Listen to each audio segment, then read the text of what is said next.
stradale e il restauro di edifici pubblici e daranno forse una boccata d'ossigeno alle piccole imprese edili.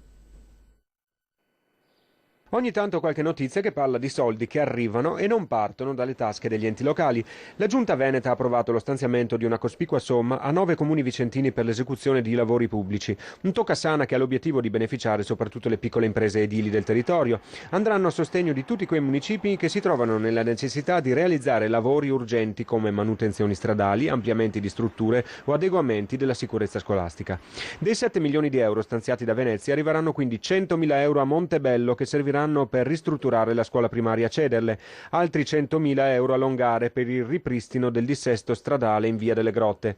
A Due Ville invece 99.000 euro per il rifacimento a LED di alcuni tratti di illuminazione pubblica. A Tezze 100.000 euro per la realizzazione di un fabbricato ad uso servizi nell'area sportiva di Stroppari. A Montorso 100.000 euro per il restauro della torre campanaria nel cimitero. A Valli del Pasubio 87.600 euro per la messa in sicurezza stradale. A Carrè 99.000 euro per l'illuminazione pubblica, a Pozzoleone 100.000 euro per il nuovo accesso pedonale al santuario di Scaldaferro. Inoltre il comune di Villa Verla è destinatario di un contributo di 67.000 euro per il restauro conservativo e la riqualificazione del portico nord di Villa Ghellini, allo scopo di preservarne l'integrità e la messa in sicurezza.